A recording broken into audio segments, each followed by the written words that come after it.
Bill Reed, TID News. Alex, what made you want to tell ESPN's Peter Gammons that you like to take it deep, and why now? Also, have you noticed a difference in your bowel movements, such as loose stools or repeated sharding? You know, I haven't thought about that much. The fact is that it came out, and I'm here to, share my story and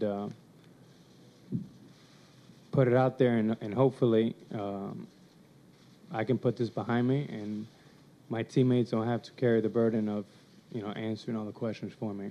So, Bob? Hey there, Bob Anderson, MFNBC. Your interview with Peter seemed a bit rushed. Were you pressured by anyone to reveal that your cousin was putting his dick in your ass several times a month? And why didn't you tell Peter that when your cousin was referring to Bally, he was actually referring to his balls? Good question, Bob. The thing is, when a reporter came into the gym, just maybe 38 hours before, 48 hours, I thought it was important to come out and get the truth out there early and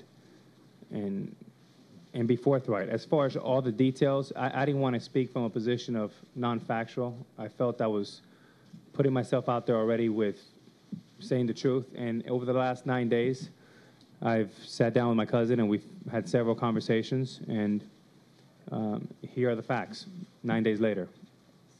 I wasn't prepared to say that, Bob, when I sat down with Peter, because I really didn't remember. It was a long, long time ago.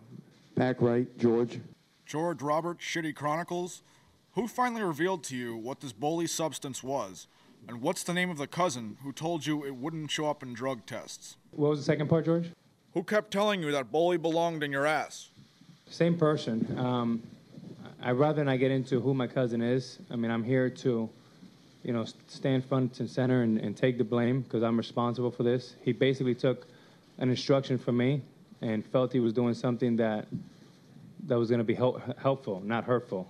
So, George, I really don't think that's relevant at this point, his name. To the left, Alex. Your cousin repeatedly told you that the Bally he provided you with would help you to be a better baseball player.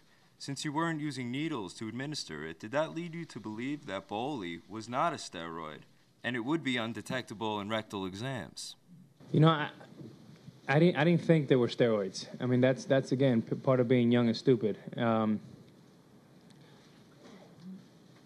It was over the counter.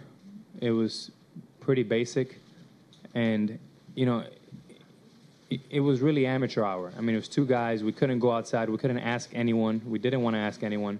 We went outside, team doctors, team trainers. It was two guys doing a very amateur and immature thing, and we probably didn't even take it right.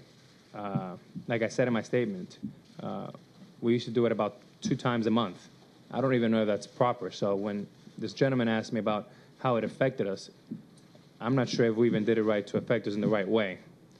So all these years, I never thought I did anything that was wrong. Perhaps, but not wrong.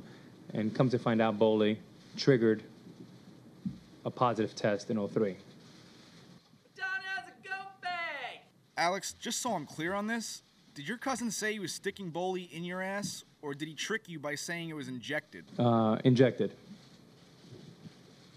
Ron Blum, AP.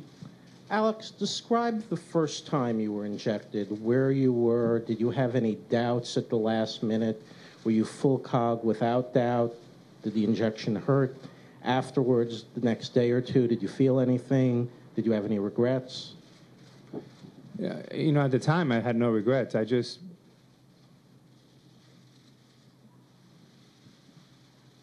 It was injected. To what degree it helped, I'm not sure. Quit being a pussy. Do some HGH. I hope that answers your question. Amy Dickinson, New York fucking Times. You've recently received compliments and support from your teammates for your honesty in this difficult situation. An ex-teammate of yours, Jamie Moyer, said in a recent interview that you were forced to take it deep because you had a package smaller than most adolescent boys. Is there any truth to this, and would you like to say anything to Jamie for adding to your embarrassment at a time like this? You want to read Jamie's comments? Because I'm not aware of what exactly he said.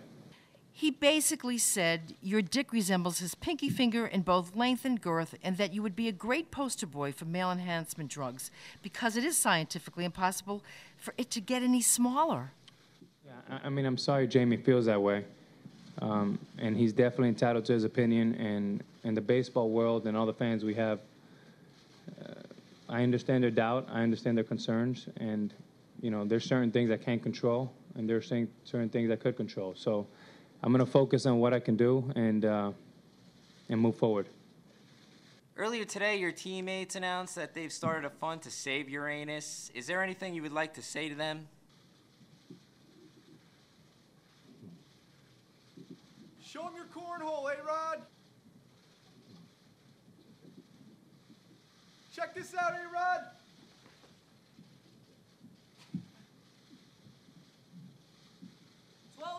No gag! Guy Richie has a bigger dick than you! A lot bigger!